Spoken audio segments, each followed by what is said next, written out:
Moikka, mä oon Noora. Tervetuloa mukaan mun elämäntapamuutosmatkalleni. Mun on jo pidemmän aikaa pitänyt tää matka aloittaa, useamman vuoden itse asiassa. Ja näiden vuosien aikana mun paino on sitten koko ajan kivunnut ylöspäin. Ja nyt painankin sitten enemmän kuin ikinä ennen on painanut. Eli vaaka näyttää tällä hetkellä 101 kiloa, mikä on itselle, mä oon 167 senttiä, niin se vaan on yksinkertaisesti todellakin liikaa.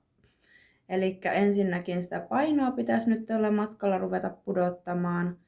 Mä oon asettanut itselleni tavoitteen tonne 65 kiloon. Aikaisemmin oon sen painanut. Siitä nyt on kyllä useampi vuosi aikaa. Mutta se oli semmoinen paino, että mulla oli hyvä olla. Mä jaksoin tehdä asioita ja tunsin itseni energiseksi. Ja nyt taas haluaisin sitten siihen samaan painoon palata. En pelkästään ulkonäöllisistä syistä, vaikka totta kai nekin on niin kuin iso osa sitä syytä, minkä takia tämän elämäntapamuutosremontin halusin aloittaa. Ja onhan se tosi tärkeää, että viihtyy omissa nahoissaan ja kyllähän niitä vaatteitakin olisi kiva niin kuin nauttia sitä pukemisesta ja pukeutumisesta, meikata ja tällainen, mutta se ei todellakaan ole nyt se suurin syy, vaan enemmänkin itse on alkanut huolettaa kaikki iän mukanaan tuomat, ei vielä ole, mutta terveyshaitat. Niitä varmasti tulee, jos tätä menoa jatkuu, eli ihan niin kuin niitä ehkäistäkseni. Tällä hetkellä mulla kyllä on, viime syksystä alkoi vasen kantapää olen tosi kipeä, varsinkin herätessä. Ja sitten rasituksessa paheni. Ja mulla todettiinkin tuossa loppuvuodesta plantaarifaskiitti, niin sitä nyt ensisijaisesti totta kai haluaa niin kun myös tällä saada hoidettua. Sitten muita syitä on, että meillä suvussa on esimerkiksi diabetesta ja kohonnutta verenpainetta, sepelvaltimotautia, tämmöitä Suomessa yleisiä sairauksia. Ja niitä en sitten todellakaan itselleni halua. Tällä hetkellä mulla on verenpainetta on mittailu, niin alapaine on alkanut kohoamaan. Sitä haluaisin sitten saada alemmas. Aiemmin nuorempana olin tosi aktiivinen. Olin tosi kova liikkumaan. Mä tykkäsin käydä semmonen kuntosali kuin GoGo. Ei ole mitenkään maksettu mainos, mutta siellä tykkäsin tosi paljon käydä. Ja sitten erityisesti näissä ryhmäliikunnoissa silloin nuorempana kävin. Oli näitä Body Combat, Body Step, bodypumppia. Niissä nyt enimmäkseen ja ihan kuntosalilla myös. Lenkkeilyä ja tällaista. Ja silloin oli semmoinen tosi hyvä olo. Jakso tehdä ja ihan työpäivän jälkeenkin jakso vaan lähteä salille useammaksi tunniksi ja nautti siitä. Niin ehkä siihen haluaisi palata, siihen hyvään energiseen oloon. Oli itsevarma ja itseluottamus oli paljon korkeampi kuin nykyään. Ja totta kai sitä kärsii, että ei luota itteensä ja tällainen. Ei ehkä sillain kiinnitä itteensä tai niin kuin omaan pukeutumiseen tai tämmöistä. Se ei ole tullut kiinnitettyä huomioon, ei ole tullut meikattua. Nyt meikkasin, kun tämmöisen videon ihan ensimmäistä kertaa ikinä teen, niin halus nyt vähän ehkä niin kuin panostaa sen verran, että näistä mun videoista ei todellakaan ole tulossa mitään niin kuin semmoitteita ammattitasoisia videoita, koska just kun ensimmäistä kertaa teen ja ei ole sillä mitään kokemusta editoimisesta tai mistään, mä toivon, että mä matkan varrella opin sitä ja aionkin panostaa sitten siihen, että sitä opettelisi, että mä kuvaan ihan mun kännykällä näitä videoita ja mä jännittää kauheasti tehdä tätä ensimmäistä videoa, laittaa itseni niin kuin, eihän nyt todellakaan varmasti jokainen tuu tätä Suomessa katsomaan edes, saatikka sitten missään muuallakaan, mutta nämä videot on ehkä enemmän mulle itselleni semmonen motivaattori, että näiden kautta mä toivottavasti sitten saan sitä intoa ja semmoista, että huomaan niitä tuloksia ja saan ne aina tänne sitten ylös laitettua, niin sitä kautta sitten säilyisi se motivaatio. Ja totta kai toivon, että ihan varmana on muitakin ihmisiä, jotka on tässä samassa tilanteessa, niin saisi sitten semmoista vertaistukea näistä, että mitä voi ruveta tekemään ja sitten itsekin ehkä itsessään huomata niitä muutoksia ja sitä energisempaa oloa ja sitä liikunnan tuomaa hyvää mieltä ja semmoista parempia yöunia. Eli totta kai toivon, että ihmiset seuraisi ja olisi kannustavia. Ei olisi semmoista negatiivista puhetta tuo kommenteissa, vaan semmoista kannustavaa, mukavaa, mikä veisi sitten tätä itselläkin eteenpäin. Ja sitten niistä keinoista, millä mä aion aloittaa tätä elämäntaparemonttia ja viedä sitä eteenpäin, niin totta kai siihen kuuluu hyvin oleellisena osana liikunta. Ja aionkin käydä kuntosalilla. Mulla on sillain, että no nyt on itse asiassa hiljattain alkanut sillain tekemään, että ennen kuntosalia niin kävelen semmosen, no riippuen ton jalan kunnosta, että välillä on parempi ja välillä on kipeämpi, niin yritän semmoisen tunnin lenkin käydä. Ihan sen takia, koska nautin ulkoilmasta ja haluan mieluummin sitten kävellä ulkona kuin esimerkiksi kuntosalilla juoksumatolla. Sen jälkeen mennä sitten salille ja käydä salilla noin 4 kertaa viikossa. Tehdä 2-jakoista ohjelmaa, jossa sitten 2 kertaa viikossa harjoitetaan noi ylävartalon lihakset ja 2 kertaa viikossa sitten alakropan lihakset. Tämän lisäksi sitten tulisi ainakin kerran viikossa vesijuoksua. Olen myös huomannut, että nyt kun tätä ikää on, ei nyt vielä paljon, mutta 38 kuitenkin kohta siinä 40, niin tämä kehonhuollon merkitys, se rupeaa korostumaan selvästi, kun tuntee, että välillä kremppaa täällä ja kremppaa jalassa ja vähän kolottaa sieltä sun täältä, että huomannut, että ei ole tullut ihan niin hyvin huolettua itteensä. Niin semmosia venytyksiä, keppijumpana on huomannut tosi tehokkaaksi tänne niskahartia-alueelle, että sitä rupean tekemään nyt enemmänkin ja sitten ihan niinku perusvenyttelyä.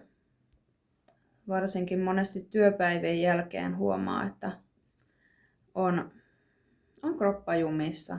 Eli mä teen keittiötyötä, eli ollaan paljon jaloillaan, tulee paljon askelia päivän mittaan ja sitten on semmosia staattisia epämukavia asentoja siellä, niin kyllähän se heti huomaa sitten tuolla hartiaseudulla erityisesti, niin sinne sitten täytyisi saada enemmän, ehkä päivittäin semmoista liikkuvuutta lisäävää harjoitusta. Ja sitten toinen tärkeä asia on tietysti ruokavalio, minkä kautta päästäänkin sitten siihen, että miten nämä mun kilot on oikein tullut. Niin sehän on ihan yksinkertaisesti syynä sitten se, että herkuttelu. Että se on niinku kasvanut oikeastaan vuosi vuodelta aina vaan pahempaan suuntaan. Eli on useita päiviä, kun on saattanut mennä ihan karkkipussi, suklaalevy, jäätelö. Eli aivan niin kuin siitä jo tietää, että ihan niin kuin liikaa sokeria ja rasvaa, kaikkea turhaa tullut syötyä. Ja siinä on vähän semmoinen, että kun sitä syö useampana päivänä viikossa, niin se makea nälkä kasvaa. Ja sitten kroppa vaatii aina enemmän ja enemmän. Ja sitten kun on tämmöinen heikon itsekurin omaava ihminen, niin sitten tulee sallittua itselleen, että okei, mä oon väsynyt, että kyllä mä nyt tän on ansainnut. Vaikka eihän se sitä oloa paranna. Päinvastoin. Sen jälkeen monesti on sitten semmonen tosi uupunut ja tosi semmonen, että vitsi taas mä tein tän. Tosi huono olo. Morkkaa vähän itteensä siitä, että enkö mä nyt oikeasti pysty olla ilman. Eli tavoitteena totta kai sitten en luopua niistä herkuista. Sitä mä en halua, että se on semmoista niin kuin liioittelevaa. Mä en usko, että se toimii mulle kuitenkaan ihan sillainkaan, koska sitten kun on täysin ilman, niin sitten se himo tavallaan se kertyy jossain vaiheessa niin suureksi, että sitten syö taas aivan älyttömiä määriä niitä herkkuja. Tulee niin kuin semmoista hotkittua. Eli semmoinen niin kuin balanssin löytäminen siihen. Että mulla on tää Yatio kalorilaskuri käytössä. Ja oon sitä nyt ihan pari päivää sillä ihan harjoituksen vuoksi kokeillut. Ei ole mitenkään maksettu mainos. Niin ehkä se on niinku itselle semmoinen tosi tärkeä siinä ruoan suhteen, että oppii sitä annoskokoa. Oppii, että okei, tässä ruoassa on tuon verran kaloreita. Ja oppii sitten niinku jossain vaiheessa olemaan ihan ilman sitä.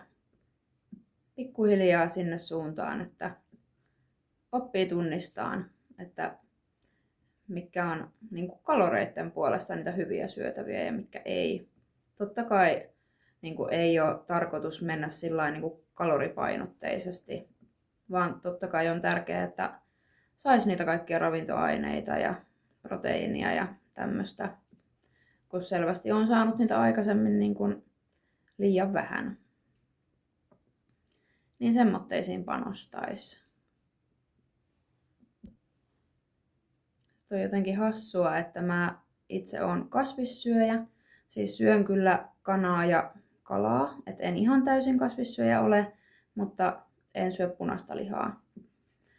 Niin sitten on jotenkin hassua, että oma kasvisten syönti, hedelmien ja marjojen kaikkien näiden on tosi alhasta.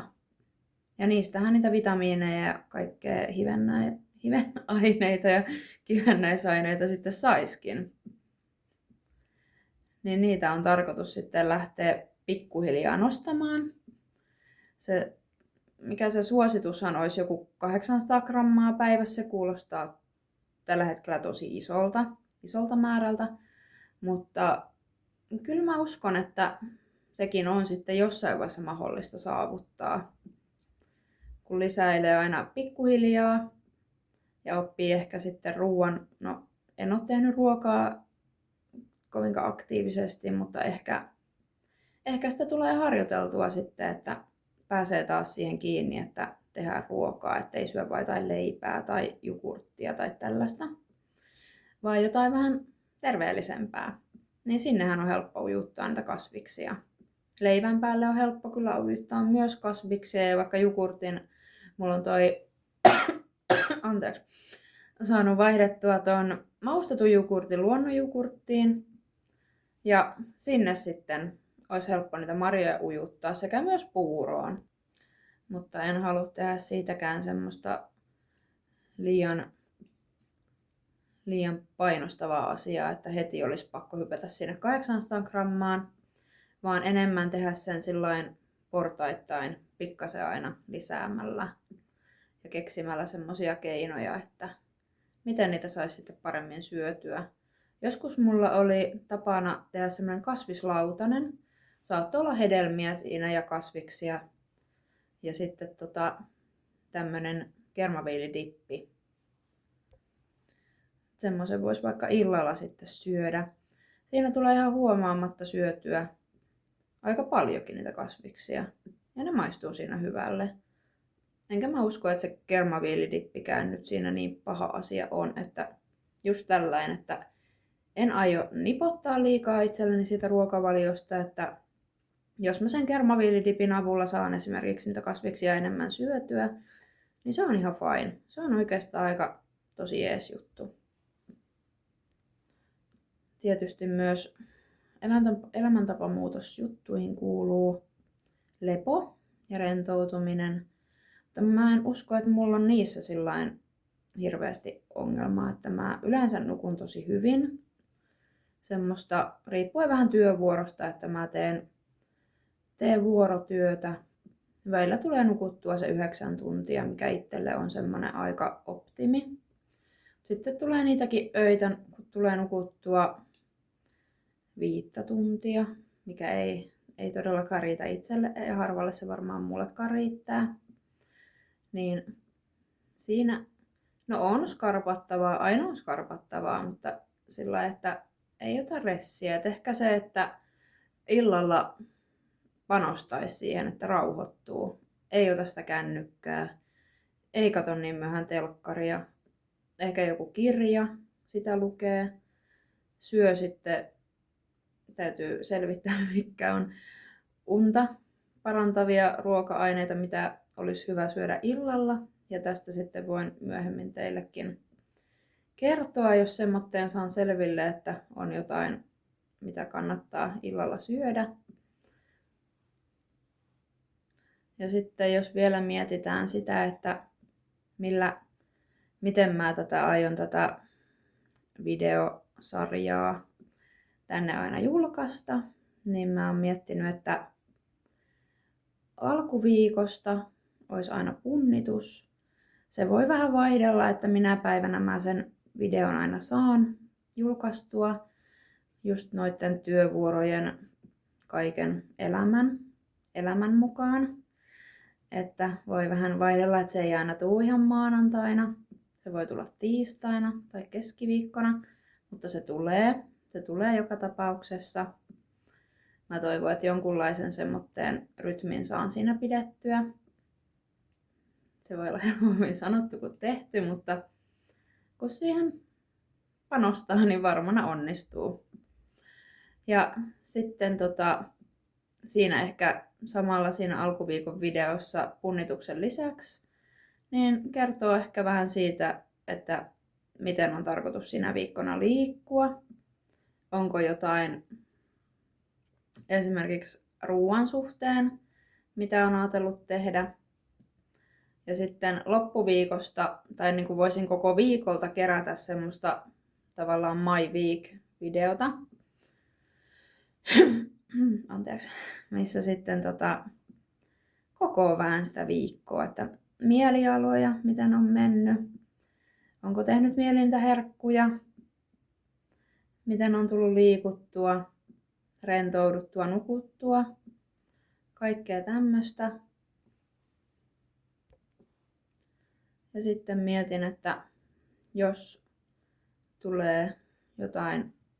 teille tulee jotain mieleen, mistä haluaisitte, että juttelen enemmänkin, tai jos itselle tulee jotain asioita mieleen, että tästä olisi kiva tehdä vaikka omaa videonsa, niin sitten saattaa tulla vielä niin kuin extra videoita silloin tällöin.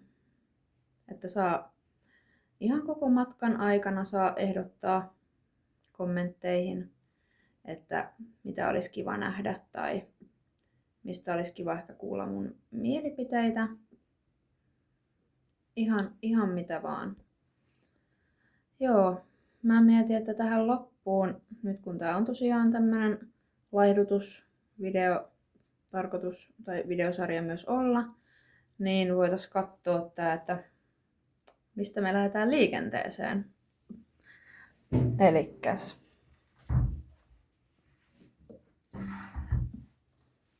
Kun tätä itsenikin vuoksi teen, niin onhan tää hyvä niin kun tää lähtötilanne tässä kartoittaa ennen kuin mitään sen isompia lähtee tässä tekemään.